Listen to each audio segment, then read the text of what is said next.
Welcome to my channel. Try to hear the latest story. I'm Tristan, 34, a single dad from Boston with a daughter who means everything to me. When Lily needed emergency appendix surgery, I sat alone in that cold hospital waiting room, checking my phone every 2 minutes. My parents and brother had all promised they'd be there. They never showed. I told myself it was fine, I was used to disappointment from them. But 3 days later, when my dad texted asking for $4,500 for my brother's wedding suit, something inside me finally snapped. Before I tell you how my family betrayed me when I needed them most, let me know where you're watching from in the comments and subscribe if you've ever felt let down by the people who should have been there for you. I grew up in Brookline, one of Boston's wealthiest suburbs, in a sprawling colonial home with 4 bedrooms and a perfectly manicured lawn. From the outside, we looked like the ideal American family. My father, Robert, a successful investment banker. My mother, Diane, who chaired 3 different charity boards. My younger brother, Jake, the high school quarterback and valedictorian. And me, the awkward, artistic eldest son who never quite fit the mold. Our family album was full of perfect vacation photos, skiing in Aspen, sailing in Martha's Vineyard, but the smiles never reached our eyes. My parents were obsessed with appearances and social status. Dinner conversations revolved around who got invited to which gala, which neighbors just bought a new car, and how important it was to maintain connections with the right people. Love, in our house, was conditional on achievement and adherence to the family image. Jake mastered the game early. He played the sports my father valued, joined the clubs my mother approved of, and dated girls from good families. I still remember the night he got accepted to Harvard Business School. My father actually cried with pride, the only time I ever saw him shed tears. I, on the other hand, was drawn to art from an early age. I would spend hours sketching in my room, creating worlds that made more sense than the one I lived in. When I announced my intention to study graphic design instead of finance, my father's face hardened into a mask of disappointment I've never forgotten. "Artists don't make money, Tristan," he said coldly. "They beg for it." Still, I held my ground and attended Rhode Island School of Design instead of following the family tradition at Harvard. The financial support my parents provided came with constant reminders of their disapproval. Every call home included subtle digs about when you'll grow out of this phase, or there's still time to transfer to a real degree. It was during my sophomore year that I met Emma. She was studying photography, with wild curly hair and a laugh that could fill a room. Emma saw beauty in broken things, and possibility where others saw failure. She was the first person who made me feel truly accepted for who I was. We moved in together junior year, started a small design studio out of our apartment by senior year, and got married the summer after graduation. When Emma discovered she was pregnant just a year later, we were ecstatic but terrified. My parents responded with thinly veiled disappointment. "Don't you think you should establish your career first?" While Jake made jokes about me throwing away my potential by playing house. Despite this, Emma's unbridled joy about becoming a mother was infectious, and those 9 months were the happiest of my life. Until they weren't. What was supposed to be the best day of our lives turned into my worst nightmare. There were complications during delivery, a severe hemorrhage, the doctors said. I sat in another waiting room, just like the one I'd sit in 9 years later for Lily, except that time I was surrounded by both our families. Emma's parents held my hands while my family sat stiffly across from us, uncomfortable with raw emotion as always. When the doctor finally appeared with a grave expression, something inside me already knew. Emma was gone, but our daughter had survived. They named her Lily because Emma had picked it out months before, after her grandmother's favorite flower. I became a widower and a father in the same hour. The first year with Lily was a blur of grief, sleep deprivation, and adjustment. Emma's parents were incredible, practically moving in for the first 3 months. My family, predictably, was less helpful. My mother visited twice, awkwardly holding Lily like she was made of glass, before declaring, "You really should consider hiring a proper nanny, Tristan. This isn't sustainable." My father suggested I sell our little studio and get a real job with benefits, offering me a position at his firm that would have required 60-hour work weeks. When I declined, choosing instead to freelance from home so I could raise Lily myself, he called me irresponsible and living in a fantasy world. Over the years, as I built my graphic design business into something sustainable, my family settled into a pattern of treating Lily and me as the family's charity case. They would send extravagant gifts on birthdays and Christmas, but rarely showed up for school plays or soccer games. They'd make grand promises to Lily about special outings, then cancel at the last minute for business dinners or social obligations that couldn't be rescheduled. I tried to maintain the relationship for Lily's sake, wanting her to have grandparents and an uncle in her life. In recent years, I'd made more effort to bridge the gap, inviting them to Lily's events, sending photos and updates, even attending the occasional family dinner, where I'd smile through thinly veiled criticisms of my parenting and career choices. "Your brother just closed a 7-figure deal," my father would announce over dessert, not even bothering to ask about my work. "Jake and Melissa are looking at houses in Cambridge," my mother would add. "Isn't it time you moved Lily to a neighborhood with better schools?" Through it all, Jake became increasingly insufferable, his natural tendency toward arrogance amplified by our parents' unwavering approval. Now engaged to Melissa, the daughter of one of my father's business partners, he was planning what my mother called the social event of the season, a 300-person wedding at the Boston Harbor Hotel. I had no idea that this wedding would become the breaking point in our family's already fractured relationship. But before that, there was a more immediate crisis looming, one that would reveal exactly where I stood with the people who were supposed to love me unconditionally. It started at 2:17 in the morning. I remember checking the clock when Lily's scream jolted me awake. In 9 years of fatherhood, I'd learned to distinguish between different cries, the dramatic ones when she didn't get her way, the frightened ones during thunderstorms, and the rare ones of genuine pain. This was definitely the latter. I found her curled into a ball on her bed, clutching her right side, tears streaming down her face. "It hurts, Daddy," she whimpered.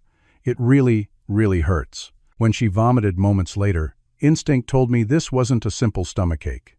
I carried her to the car, still in her unicorn pajamas, with a plastic bowl in her lap. The 20-minute drive to Boston Children's Hospital felt like hours, with every whimper from the back seat sending spikes of anxiety through my chest.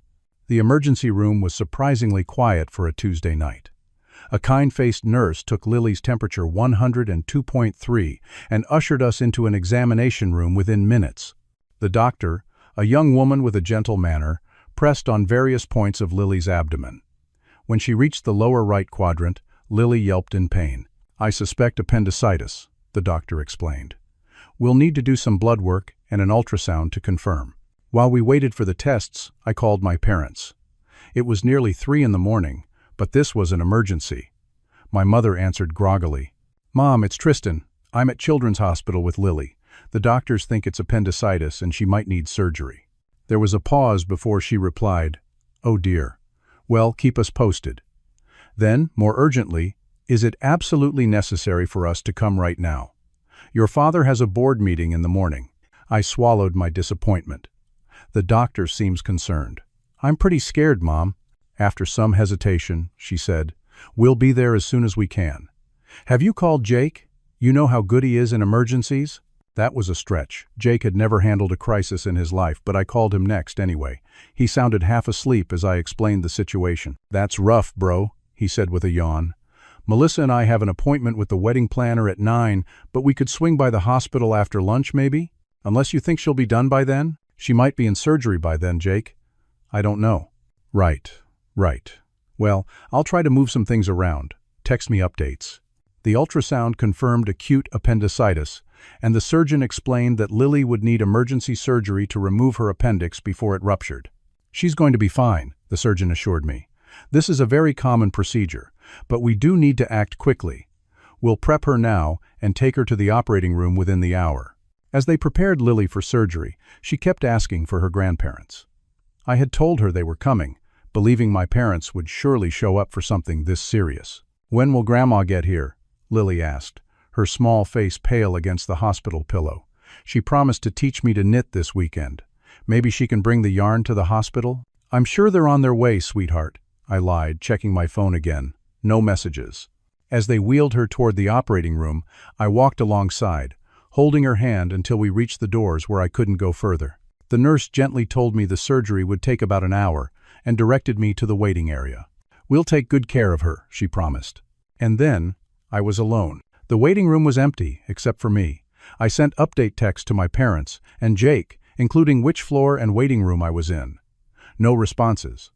I called my mother again straight to voicemail. Same with my father and Jake. The minutes crawled by. I paced. I scrolled mindlessly through my phone. I tried to distract myself by answering work emails, but couldn't focus. I kept picturing Lily, so small on that gurney, being cut open, alone except for strangers in masks. After 45 agonizing minutes, a different nurse came to check on me. "Is there anyone coming to wait with you?" she asked kindly. I shook my head, embarrassment washing over me. "They're on their way," I said automatically, the lie now feeling bitter on my tongue. She nodded sympathetically and brought me a cup of terrible coffee. "The doctor will come find you as soon as the surgery is done." Another half-hour passed. Still no word from my family. I tried calling again, then sent more texts. Finally, the surgeon appeared, still in her scrubs, looking tired but satisfied. "The surgery went very well," she said, and I felt my knees go weak with relief. "We removed the appendix before it could rupture, and Lily is in recovery now. She'll need to stay overnight for observation, but barring any complications, you should be able to take her home tomorrow." I thanked her profusely, wiping away tears I hadn't realized were falling. "Is your family here yet?" she asked. "You can have 2 visitors at a time in recovery." I shook my head, shame and anger battling inside me. "Just me." Her expression softened with understanding. "She's asking for you. Come on, I'll take you to her." Lily looked so small in the recovery bed, her face still pale but no longer contorted in pain. When she saw me, she gave a groggy smile. "Did I do good, Daddy?" I took her hand, careful of the IV line. "You did amazing, sweetheart. So brave." Her eyes drifted around the room. "Where's Grandma and Grandpa? And Uncle Jake?" "They couldn't make it, honey," I said gently. "But they're very proud of how brave you're being." Another lie.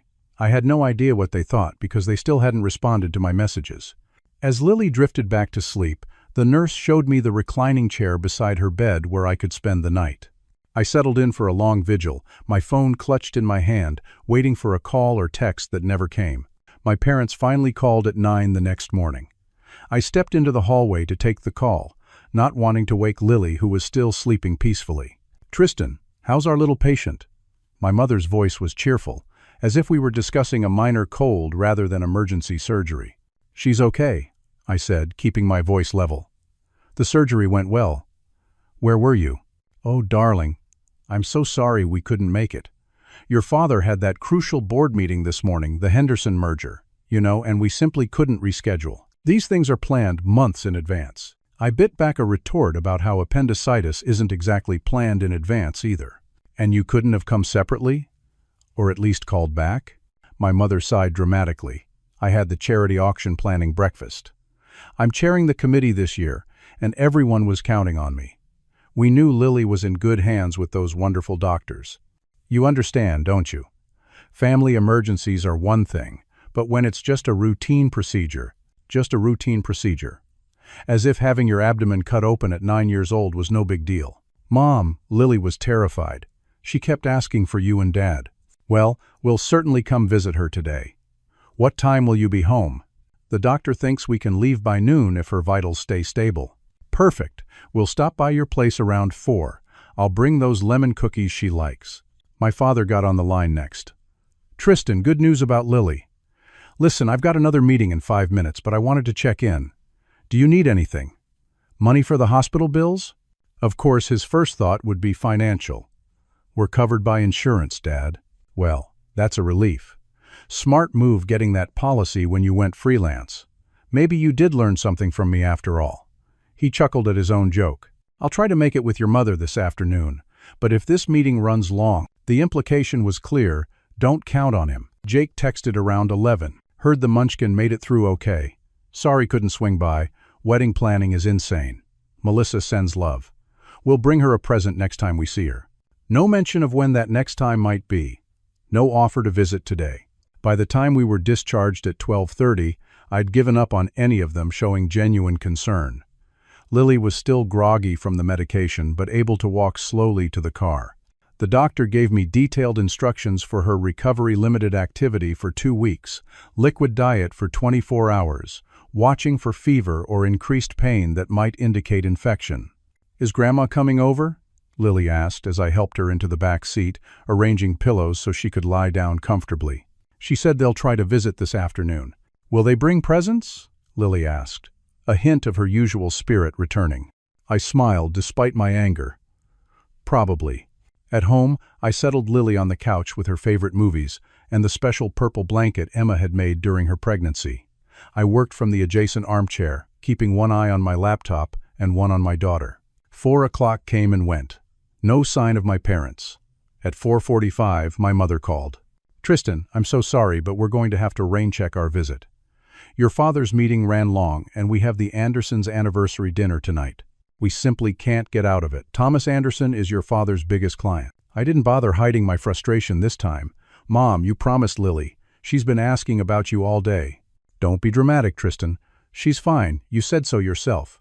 Put her on the phone, I'll explain." "She's sleeping," I lied, unwilling to let Lily face another disappointment. "Well, we'll send something special tomorrow.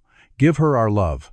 The something special arrived by courier the next day. An enormous teddy bear holding a get-well-soon balloon and a box of expensive chocolates she couldn't eat yet due to her diet restrictions. The card read, "To our brave little star. Love, Grandma and Grandpa." Not even handwritten, the message was printed in the florist's generic script. Jake and Melissa sent an electronic gift card to a gaming platform Lily didn't use. When I texted to thank them, but mentioned she preferred a different platform, Jake responded with, "Just exchange it then? Not a mind reader, bro." Meanwhile, our neighbor, Mrs. Patel, from across the hall, a 72-year-old widow who barely knew us, showed up that evening with homemade chicken broth for Lily and a casserole for me. "Young fathers shouldn't have to cook when their babies are sick," she said firmly, patting my arm. "You need your strength, too." She sat with Lily for an hour, telling her stories about growing up in Mumbai while I took a much-needed shower and paid some bills. Before leaving, she offered to check in on Lily the next day while I attended an unavoidable client meeting. "Family helps family," she said simply when I tried to thank her. Her kindness made my family's absence even more glaring. The pattern continued through Lily's recovery. My parents called daily for brief, surface-level check-ins, but always had excuses for why they couldn't visit. Jake never called at all, though Melissa sent a text asking if Lily could be flower girl at their wedding the first time they'd included her in any wedding discussions. I found myself at a crossroads. Part of me wanted to confront my family about their behavior, to demand the support and love that Lily deserved. Another part wondered if it was time to stop expecting anything from them at all. Maybe continuing to hope for change was just setting Lily up for a lifetime of disappointment. As I watched her sleep on the 5th night after surgery, her face peaceful now that the pain had largely subsided, I made a decision. I would give them one more chance, one final opportunity, to step up and be the family we needed. But if they failed again, I would need to seriously reconsider our relationship for Lily's emotional well-being and my own sanity. I had no idea that chance would come sooner than expected, in the form of a text message that would finally force me to see my family for who they truly were. 3 days after Lily's surgery, I was sitting at my desk, catching up on work while she napped on the couch. The painkillers made her sleepy, and the doctor had emphasized the importance of rest for healing. I'd turned down 2 potential new clients to ensure I could be fully present for her recovery, which meant my income for the month would take a hit, not devastating, but certainly not ideal for a single parent with bills to pay. My phone buzzed with a text message from my father. "Tristan, need a favor. Jake found perfect suit for wedding. Brioni, custom tailored. $4,500. A bit more than budgeted, but worth it. Can you transfer the money to the family account? We'll count it as your contribution to wedding expenses. Thanks." I stared at the message, certain I'd misunderstood. $4,500? For a suit? When I'd been at the hospital with my daughter for emergency surgery less than a week ago? No. How's Lily feeling? No acknowledgement of their absence during our crisis. Just a demand for money for my brother's obscenely expensive wedding attire. For context, this wasn't the first time they'd asked me to contribute financially to family expenses, despite knowing my situation was far less stable than theirs. When I briefly worked for my father's firm during the year after Emma died, before I rebuilt my freelance business, he had set up a series of joint investment accounts in both our names. He claimed it was for tax efficiency and to teach me about wealth management. I'd largely forgotten about these accounts after leaving the company. Occasionally he would mention investments made in my name or ask me to sign papers related to them, but I'd trusted him to handle it all. After all, finance was his world, not mine. The phone buzzed again with a follow-up text. Use the Waterstone account. Password still, Montgomery 1992. Transfer by tomorrow if possible. Taylor needs deposit. I felt something shift inside me, a tectonic plate of resentment moving after years of pressure. Every disappointment, every missed school play, every canceled visit, every backhanded compliment about my career and parenting choices, it all crystallized in that moment into perfect clarity. My hands actually shook as I read the message again. I thought about Lily asking for her grandparents while being wheeled into surgery. I thought about checking my phone obsessively in that waiting room, hoping for any sign that they cared. I thought about the look on Lily's face when they canceled their visit, trying so hard to hide her disappointment. And now, this.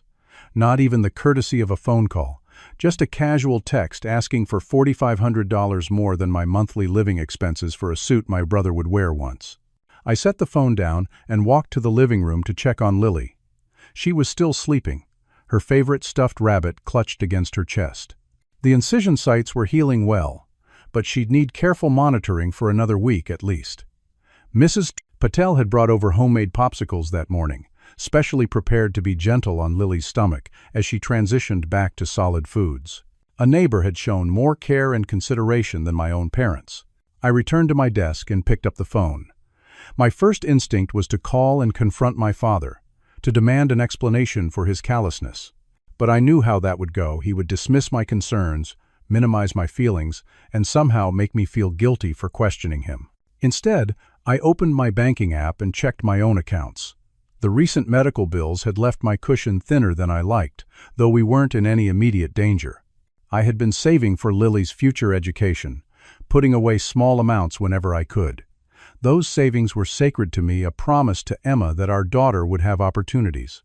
Then, on impulse, I logged into the family investment account my father had mentioned. I hadn't accessed it in years, but the password still worked. What I saw made my blood run cold. There were hundreds of thousands of dollars moving through these accounts, far more than I'd ever been told about. My name was on everything, but I had no recollection of authorizing many of these transactions. Some of the investments were in companies I'd never heard of. There were transfers to offshore accounts, complex options trades, and what looked like tax maneuvers that even my limited financial knowledge recognized as questionable. I had no idea what I was actually looking at, but one thing was clear: my father had been using my name and identity on financial transactions I knew nothing about.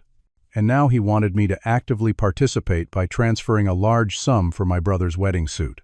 A strange calm settled over me. For years I'd tried to maintain a relationship with my family for Lily's sake.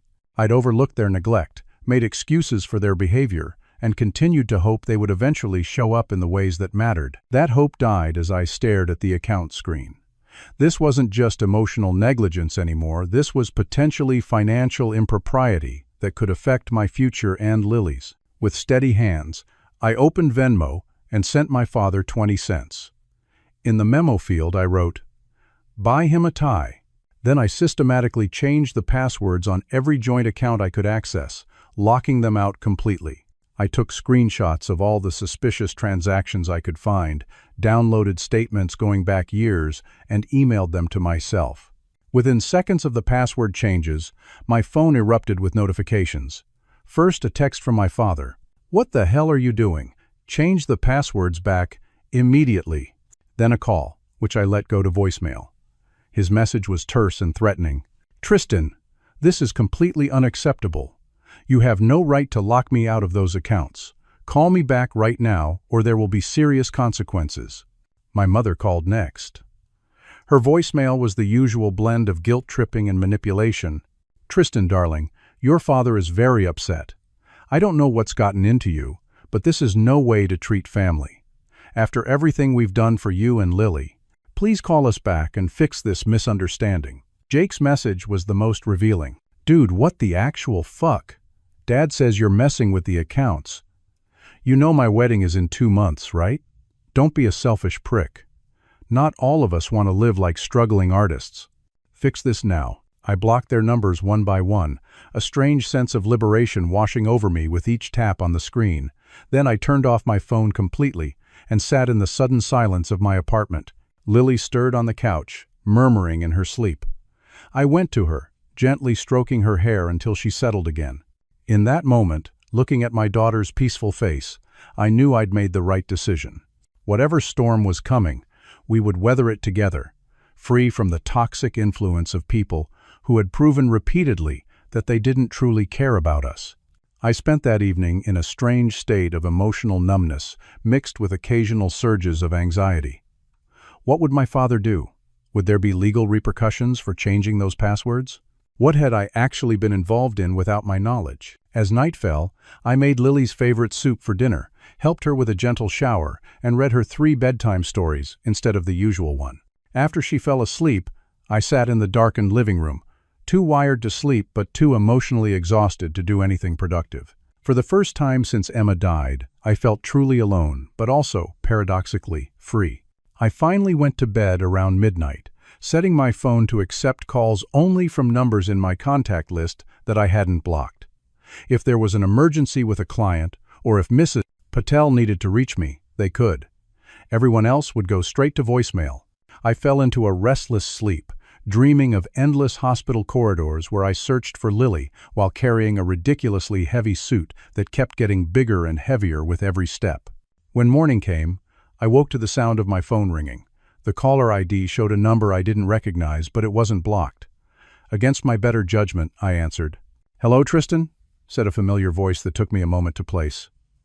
"It's Anthony Blackwell, your father's business partner. We need to talk."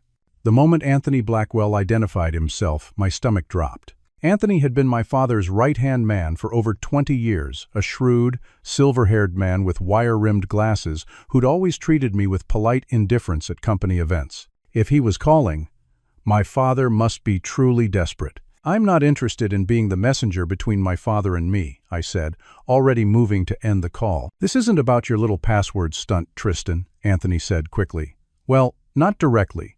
It's about what you might have seen in those accounts." His tone made me pause. There was something there, concern, perhaps even fear, that didn't align with my father's typical righteous indignation.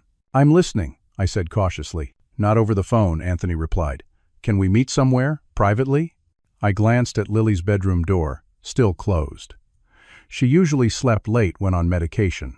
"I have a 9-year-old recovering from surgery. I can't just leave." There was a pause, then Anthony sighed. "I understand. Would it be possible for me to come to you? This is time-sensitive." Against my better judgment, I agreed. Mrs. Patel had already texted offering to check in this morning, so I asked if she could stay with Lily for an hour. She arrived 20 minutes later, shooing me out the door with assurances that they would be fine. "We will bake cookies when she wakes up," she promised. "Easy ones, no stretching for her. You go handle your business." I met Anthony at a quiet coffee shop 3 blocks from my apartment. He was already there when I arrived, nursing a black coffee and looking distinctly uncomfortable. He'd aged since I'd last seen him, the lines around his eyes deeper, his posture less commanding. "Thank you for meeting me," he said, gesturing to the chair across from him. I sat down but didn't remove my jacket. "What's this about, Anthony?" He glanced around before leaning forward. "Your father is concerned about some of the documentation you may have accessed yesterday." "You mean the accounts he's been using my name on without my knowledge?" Anthony winced slightly. "It's more complicated than that. Look, I've worked with your father for most of my career. He's brilliant, driven, and usually gets what he wants. But in the last few years, some of his financial maneuvers have become increasingly aggressive." "Aggressive? How?" "Tax optimization strategies that push legal boundaries.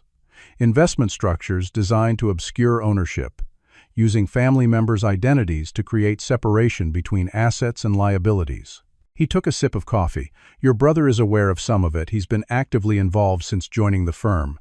But you were the perfect firewall." "Because I walked away from the company," I said slowly, realization dawning. Anthony nodded. "Precisely. Someone with legitimate access to the accounts, whose name could appear on paperwork but who never asked questions. The fact that you're estranged but not completely cut off made it even better. If regulators ever asked questions, your father could claim you were a silent partner who trusted him to manage your share of family investments. I felt sick. Are you telling me my father has been using me for some kind of financial fraud? I wouldn't go that far, Anthony said quickly, then paused. But if certain transactions were ever scrutinized closely, you could find yourself answering very uncomfortable questions. Why are you telling me this? You're his partner. Anthony looked down at his coffee. I'm retiring at the end of the year, moving to Arizona. My daughter just had twins there. A small smile crossed his face. First grandchildren makes a man reflect on his legacy. He looked back up at me. I've turned a blind eye to plenty over the years, justified it as aggressive business strategy. But using your own son without his knowledge, that crosses a line for me. Especially after what happened this week. What do you mean? Your father was absolutely livid when you didn't immediately send that money for Jake's suit. Not because of the amount that's pocket change to him, but because it was the first time you'd ever questioned or refused a financial request. It made him nervous. He spent yesterday talking to lawyers about how to regain control of those accounts without alerting you to his concerns. I took this in, my anger building. And the $4,500 for the suit? Was that even real? Anthony grimaced. The suit exists, but your father could buy 100 such suits without noticing the expense. It was a test one designed to appear outrageous enough that you might finally question it, which would give him grounds to claim you were becoming erratic and financially irresponsible. Groundwork for taking back control if needed. That's insane, I said, my voice rising enough that a nearby patron glanced over. I lowered it again. They didn't even show up for my daughter's surgery. They haven't visited her once during recovery. And they're playing mind games about wedding suits? Your father compartmentalizes, Anthony said simply. Business is business. Family is, well, also business, from his perspective. I stood up abruptly. I need to go. Thank you for the warning, but I have a daughter to take care of. Anthony reached out and caught my arm. Tristan, wait. There's more you need to know. Your father is meeting with lawyers this morning. He's going to try to frame you as having unauthorized access to company accounts. He'll claim you used your credentials improperly when you downloaded those statements. But they're joint accounts. My name is on them. Yes, but there's documentation which you supposedly signed years ago giving him sole trading authority. He's going to claim you violated that agreement. My head was spinning. What am I supposed to do with this information? Anthony released my arm and handed me a business card. This is my personal attorney. She specializes in financial law and whistleblower protection. Call her today. Tell her everything. She'll help you navigate this. I took the card automatically, still trying to process everything. Why? I asked finally. Why are you doing this? Anthony stood and gathered his coat. I told you, grandchildren, makes you see things differently. He paused. And I knew your mother, before. She was different once, warmer. Your father changed her over the years. I've watched the same thing happening to Jake. Some family legacies shouldn't be continued. With that cryptic statement, he nodded once and left the cafe. I sat there for several minutes, the untouched coffee growing cold in front of me. Then I pulled out my phone and called the attorney. By the time I returned home, Lily was awake and helping Mrs. Patel shape cookie dough into perfect little balls, her face alight with concentration. The sight grounded me, reminding me what really mattered. After Mrs. Patel left, promising to return tomorrow, I spent the day with Lily watching movies, playing board games, and trying to maintain a facade of normalcy while my mind raced with everything Anthony had revealed. I had an appointment with his attorney the next morning. Mrs. Patel had agreed to stay with Lily again, bless her. The lawyer had sounded concerned, but not alarmed when I gave her a brief overview by phone and promised a full evaluation of my situation once she had all the documents. That evening, as I was preparing dinner, my building security desk called up. Mr. Walker, there's a Mr. and Mrs. Robert Walker here to see you. Your parents? My heart rate spiked. I'm not available. Please ask them to leave. Sir, they're quite insistent. They're saying it's about your daughter's health. Of course they would use Lily to get past security. Tell them I'll call the police if they don't leave immediately. There was an awkward pause. Yes, sir. 10 minutes later, my phone began ringing with calls from unknown numbers, my parents trying different phones to get around my blocks. I ignored them all. Then came a text from a number I didn't recognize. This is your mother. What you're doing is childish and hurtful. Your father is prepared to forget this whole episode if you come to dinner tomorrow and discuss things like adults. Otherwise, there will be consequences. Think of Lily. The threat, thinly veiled as concern for my daughter, was the final straw. I texted back one word, no. Then I blocked that number too. Late that night, after Lily was asleep, my email pinged with a message from my father's assistant. Mr. Walker asked me to send the attached document for your review before your meeting tomorrow. There was no meeting scheduled, but I opened the attachment anyway. It was a legal letter, formally severing my connection to the family trust, removing me from any inheritance, and demanding immediate repayment of loans I had supposedly received over the years, totaling just over $200,000. The amount was fictional, of course. I'd received no such loans, but the message was clear: cooperate, or be financially destroyed. I forwarded the email to the attorney, then sat in the darkness of my living room, finally confronting the truth I'd been avoiding for years. My family wasn't just neglectful or emotionally unavailable. They were actively toxic, willing to use financial and legal threats to maintain control. It was time to protect myself and Lily, whatever the cost. Anthony Blackwell's attorney, Diana Chen, was nothing like I expected. Based on Anthony's silver-haired gravitas, I had imagined someone similar, perhaps an older, established lawyer with a conservative demeanor. Instead, I was greeted by a sharp-eyed woman in her early 40s, with a geometric haircut and a no-nonsense handshake. "So," she said, once we were seated in her minimalist office, "you've discovered your family has been using your identity for questionable financial maneuvers." Not uncommon, unfortunately, but definitely problematic. I had sent her all the documents I'd downloaded the night before, along with the threatening email from my father. "How bad is it?" I asked. She tapped her tablet, bringing up spreadsheets I'd provided. "Based on my initial review, there are several concerning patterns here. The joint accounts appear legitimate on the surface. Your name is properly registered. There are signatures that match yours on the original paperwork. But the trading activity..." She pointed to several transactions. These options trades, these particular offshore transfers, they're designed to obscure money movement. Not necessarily illegal by themselves, but consistent with tax avoidance strategies that regulatory bodies have been cracking down on. Could I be held responsible? That's the complicated part. Your signatures appear on authorization forms, but if you can prove you didn't authorize or weren't aware of these specific transactions, you might have a case for identity misuse. However, proving that can be difficult, especially with family members who have legitimate access to your personal information. She fixed me with a direct gaze. "The bigger question is, what do you want out of this situation?" The question caught me off guard. I just want them to leave Lily and me alone. I want to be free of whatever financial entanglement my father has created without my knowledge. Diana nodded thoughtfully. "That's achievable, but it may require more aggressive action than you're prepared for." "What do you mean?" "Based on what I'm seeing and what Anthony has told you, your father is unlikely to simply let you walk away. The accounts you've locked him out of may contain evidence of broader financial improprieties. He's already threatening legal action. This will escalate." She tapped her pen against her desk. "You have 3 basic options. 1. Cave to his demands, unlock the accounts, and hope he doesn't retaliate further. 2. Negotiate a separation agreement where you sign whatever disclaimers he wants in exchange for a clean break. Or 3.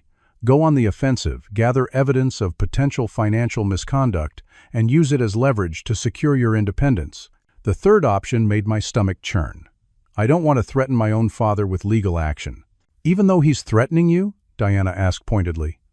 "Even though he's potentially put you and your daughter at financial and legal risk without your knowledge or consent?" Put that way, my hesitation seemed naive. Still, the idea of actively moving against my family felt extreme. "Could we try option 2 first? Negotiation?" Diana nodded. "We can. I'll draft a proposed separation agreement. But be prepared based on the email you received. Your father isn't in a negotiating mood." She was right.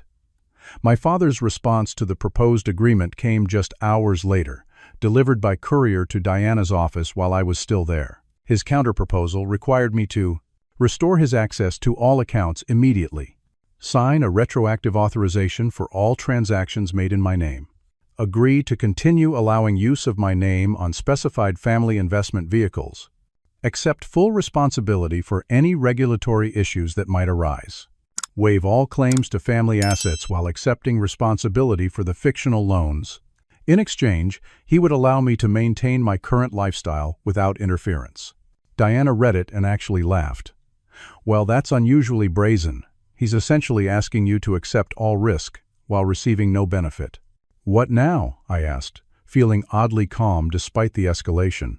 Now we move to option 3. Diana opened a drawer and pulled out a digital recorder. I need you to tell me everything you can remember about these accounts, when they were established, what you were told about them, and any documents you might have signed. Then we're going to draft a very different kind of letter. Over the next 2 hours, I detailed everything I could remember about my brief employment at my father's firm, the establishment of the joint accounts, and the occasional requests to sign papers I hadn't fully understood. Diana recorded it all, occasionally stopping me to ask clarifying questions. "This is good," she said when we finished. "There's a clear pattern of potential misrepresentation and possible coercion. Now, let's discuss the nuclear option." The nuclear option, as Diana called it, was a formal letter outlining the evidence of my father's potential financial misconduct, my willingness to cooperate with regulatory authorities, and a simple proposal, a complete separation of our financial affairs with mutual releases of liability, or I would take my concerns to the SEC and IRS.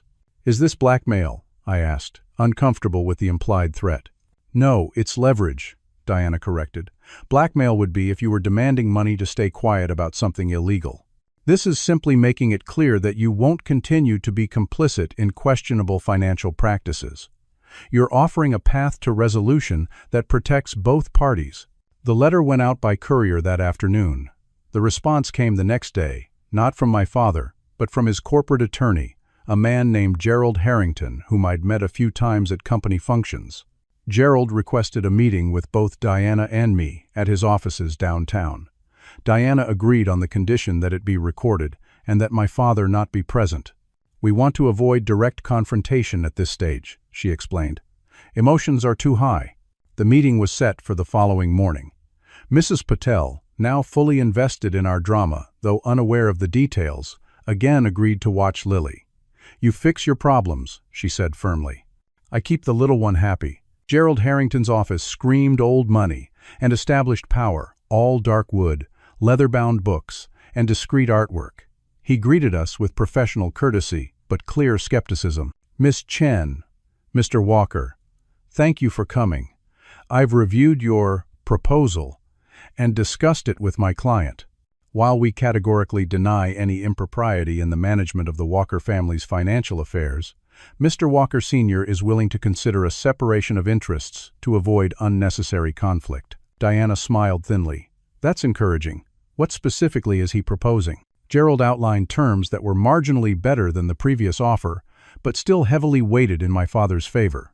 "I would need to sign confidentiality agreements, accept some liability for past transactions, and forfeit any claim to family assets." Diana shook her head before I could even respond. "This isn't a negotiation about who gets the summer house, Mr. Harrington. My client has evidence of potentially serious financial irregularities involving his identity. Either we reach an agreement that fully protects him, or regulatory authorities will need to determine whether laws have been broken." Gerald's professional mask slipped slightly. "That would be an extreme and irrevocable step, Miss Chen, one that would damage all parties involved." "Sometimes cauterization is the only way to prevent infection from spreading," Diana replied calmly. The metaphor hung in the air between them. "Perhaps," Gerald said finally, "I should discuss alternatives with my client. Would you be willing to wait while I make a call?" Diana checked her watch. "We can give you 30 minutes. Gerald left us in a plush conference room with a carafe of water and assorted biscuits that neither of us touched. Diana used the time to review her notes while I stared out the window at the Boston skyline, wondering how my life had come to this point. When Gerald returned, his demeanor had shifted subtly. "I've spoken with Mr. Walker. He's authorized me to propose the following: complete financial separation with mutual releases, no admission of wrongdoing by either party, and a structured transfer of any remaining joint assets to ensure proper documentation for tax purposes." Diana raised an eyebrow. And the supposed loans? Forgiven entirely, Gerald said. In exchange, Mr. Walker requests that his son sign a non-disclosure agreement regarding family financial matters. Diana looked at me. This was substantially better than the previous offer, essentially what we had asked for, with the addition of the NDA. I'll need to review the specific language of all documents, Diana said, and ensure there are no hidden clauses or liabilities. But conceptually, this could work. Gerald nodded. I'll have drafts prepared by tomorrow. There is, however, one additional condition. He turned to me directly. Your father requests that you and your daughter attend your brother's wedding. For appearance's sake, the request was so unexpected that I actually laughed. After everything that's happened, he's concerned about how it will look if we're not at Jake's wedding? Gerald maintained his professional demeanor. Family appearances matter greatly to your father. This is a non-negotiable condition. I looked to Diana, who gave a slight shrug, indicating this was my call. Fine, I said after a moment. We'll attend the ceremony, but we leave immediately after the photographs. Gerald nodded. I believe that will be acceptable. As we left the building, Diana seemed satisfied. That went better than expected. Your father must be quite concerned about potential scrutiny if he capitulated so quickly. Or he's planning something else, I said. The years of experience with my father's manipulation making me suspicious. That's why we'll review every word of those documents before you sign anything, Diana assured me. But I think we've got him cornered on this one. Anthony's information was clearly accurate. The documents arrived the next day, and as Diana had predicted, there were several hidden clauses designed to leave me vulnerable while protecting my father. Diana methodically eliminated each one, sending back revisions that left no room for misinterpretation or future manipulation. After 3 rounds of revisions, we finally had an agreement that Diana deemed acceptable. I signed the papers in her office, feeling an odd mixture of relief and sadness. This wasn't how I had imagined my relationship with my family would end with legal documents and formal separations, but perhaps it was the only way it could have ended, given who they were. Congratulations, Diana said as I put down the pen after the final signature. You're officially free of your family's financial entanglements. What happens now? I asked. Now you live your life on your terms, she said simply. And maybe consider a complete credit freeze and monitoring service, just to be safe. As I left her office, my phone buzzed with a text from Jake, the first direct contact from any family member since I'd blocked their numbers. Dad says you're still coming to the wedding. Don't make a scene. This is my day. I didn't bother responding. Some things never changed, but I had, and that was what mattered. 6 months passed quickly, filled with the normal chaos of raising a 9-year-old while running a business. Lily recovered fully from her surgery, with not even a scar to show for the ordeal, thanks to the skillful work of her surgeons. I'd enrolled her in a new art program on Saturdays that she loved, and my business had picked up with 2 major new clients who appreciated my design aesthetic. The legal settlement with my family had been finalized 3 months ago. True to the agreement, my father had transferred my portion of legitimate joint assets to accounts solely in my name, a sum that, while not life-changing, provided a comfortable cushion for Lily's future education. And our financial security. Diana had verified every transaction, ensuring there were no hidden liabilities or strings attached. We had moved as well, leaving our apartment for a small townhouse in a neighboring area with better schools and a small garden where Lily could plant the flowers she'd become obsessed with since her recovery. It wasn't grand by my parents' standards, but it was ours, free and clear. I'd kept my promise to attend Jake's wedding, though it was one of the most uncomfortable experiences of my life. Lily and I arrived just before the ceremony, sat in the back, and moved to the edge of group photos when instructed by the photographer. My parents maintained chilly politeness in public, while Jake barely acknowledged our presence. We left immediately after the obligatory family portrait, skipping the reception entirely. The photographer caught a moment between Lily and me as we were leaving her small hand in mine, both of us looking forward rather than back at the elaborate celebration behind us. When the wedding photos were distributed, that particular image was excluded from the official album. But the photographer, perhaps sensing the story behind it, sent it to me privately with a kind note. I had it framed and hung in our new living room, a reminder of the day we truly walked away. In the months since the wedding, there had been no contact from my parents. Jake had sent a generic thank you card for our wedding gift, a modest check that was appropriate without being generous, but otherwise maintained the family radio silence. I had expected to feel more grief about the estrangement, but instead found myself experiencing a profound sense of liberation. Without the constant undercurrent of disapproval and manipulation, I could focus entirely on building a healthy life for Lily and myself. Mrs. Patel had been so helpful during the crisis that she'd become a regular part of our lives, joining us for Sunday dinners and teaching Lily to knit, fulfilling the promise my mother had made and broken. When we moved, I worried about losing that connection, but she simply declared that Sunday dinners would alternate between our homes, and that was that.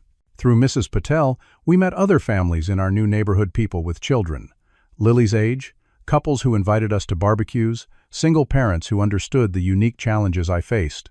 Slowly, we built a community based on genuine care rather than obligation or status. I also started a monthly support group for single parents, hosting meetings in a community center near our new home. The group became a lifeline for many, including me, a place to share struggles, celebrate victories, and remind each other that we weren't alone. Some of my closest new friendships formed in that circle of folding chairs over cheap coffee and shared experiences. The settlement money was carefully invested. With help from a financial advisor, Diana recommended someone with no connection to my father's world. Most of it went into a trust for Lily's education, but I used a small portion to expand my business, hiring an assistant and moving into a proper office space instead of working from home. The new arrangement allowed me to be more present for Lily while still growing professionally. For the first time since Emma's death, I felt like I was truly thriving rather than just surviving. One crisp fall afternoon, about 8 months after the hospital incident, I was picking Lily up from school when I spotted a familiar figure waiting awkwardly by the fence. Jake, looking uncharacteristically disheveled in jeans and a rumpled button-down rather than his usual tailored suit. "Uncle Jake," Lily called, spotting him before I could steer her away. She ran to him, still innocent enough to be excited by the rare appearance of a family member. Jake knelt to give her a stiff hug, then stood to face me. "Can we talk?" he asked quietly. I hesitated, instinctively protective after everything that had happened. "Please," he added, the words sounding foreign from him. "Just coffee. Lily can come too." Something in his expression of vulnerability I'd never seen before made me agree. We walked to a cafe near the school, Lily chattering happily about her art project, while Jake nodded with forced interest. Once Lily was settled with hot chocolate and a sketchbook at our table, Jake leaned forward. "I left the firm," he said without preamble, "and Melissa and I are separated." This was so unexpected that I didn't know how to respond. "What happened?" I finally asked. Jake ran a hand through his hair, a gesture reminiscent of our father that made me tense automatically. "After your situation with Dad, things got weird. He became obsessed with loyalty, making everyone sign all these additional confidentiality agreements. Started talking about how you had betrayed the family and could never be trusted again." Jake glanced at Lily to ensure she was absorbed in her drawing before continuing. "Then I found documents similar to what you discovered, I think. My name on accounts I knew nothing about. Transactions that didn't make sense. When I asked questions, Dad shut me down completely. Said I needed to know my place and trust the family system." He laughed bitterly. "Sound familiar?" It did, all too well. "Melissa sided with them, of course. Said I was being paranoid because of your bad influence. We started fighting constantly.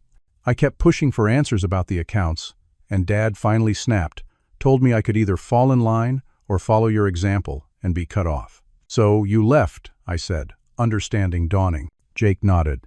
2 weeks ago, moved into a hotel. Melissa went to her parents. Dad froze all my accounts, even my personal ones. Said it was temporary until I came to my senses." The parallels to my own experience were striking, though Jake had voluntarily walked away rather than being pushed. "Why are you telling me this?" I asked cautiously. Jake looked down at his untouched coffee. "Because you were right, about all of it. And I was. I was wrong. About everything. The way I treated you, the things I said, how I never showed up for Lily." He glanced at my daughter again, guilt flickering across his face. "I don't expect forgiveness," he continued, "but I thought you should know that at least one member of the family finally sees the truth." It was perhaps the first completely honest conversation we'd ever had. Despite years of resentment, I found myself softening slightly toward this new, humbled version of my brother. "What will you do now?" I asked. "Start over, I guess. I've got some savings they couldn't touch. Enough to rent an apartment while I figure things out." He hesitated. I thought maybe I could get to know my niece properly. "Be a real uncle, if you'll let me." The request was so unexpected that I didn't immediately respond. Jake had never shown any genuine interest in Lily before. But people could change. I had changed, finding strength I never knew I possessed when pushed to my breaking point. "We could start with occasional visits," I said finally. "See how it goes." "But Jake, this is a one-chance situation. Lily has been disappointed enough." He nodded solemnly. "I understand.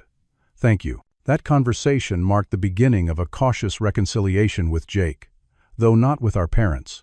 He found an apartment nearby, took a job with a different financial firm, and slowly, awkwardly began building a relationship with Lily, showing up for soccer games and school events in a way he never had before. Our relationship remained tentative. Too much damage had been done for instant trust, but there was a foundation of honesty that had never existed between us before. Jake even joined my single parents group occasionally, listening more than talking, learning what real support looked like. As for my parents, they maintained their distance.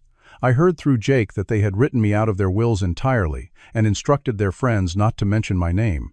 It hurt, in a distant way, but the pain was far less acute than the daily injuries they had inflicted when they were actively in my life. 1 year to the day after Lily's appendix surgery, we threw a wellness anniversary party in our small backyard. Mrs. Patel made samosas, Jake brought an elaborate cake, and half a dozen families from the neighborhood joined us to celebrate not just Lily's health, but the new life we had built. As I watched Lily laughing with her friends, her face alight with joy, I felt a deep sense of peace. The path here had been painful, a surgery of a different kind, cutting out the toxic relationships that had been slowly poisoning us both. But we had healed stronger in the broken places. Family, I had learned, wasn't defined by blood or obligation. It was built through consistent care, genuine presence, and the courage to show up when it mattered. The people gathered in our garden that day, Mrs. Patel, our neighbors, the friends from my support group, even Jake in his cautious new role, they were our real family now. That night, after everyone had gone home and Lily was tucked into bed, I sat alone on our small patio, looking up at the stars. I thought about Emma, wondering what she would make of all that had happened. I liked to think she would be proud of how I'd finally stood up for myself and our daughter, creating the warm, authentic home we'd always planned together. The journey had cost me the family I was born into, but it had given me something far more valuable, the family we chose, built on love rather than obligation, support rather than control, truth rather than appearance. Sometimes the most important family lessons come from learning who isn't family after all. Have you ever had to make the difficult decision to distance yourself from toxic family members for your own well-being? Share your experience in the comments below. Remember that sometimes the hardest choices lead to the most healing outcomes. If this story resonated with you, please like and subscribe to hear more stories about finding strength in difficult situations.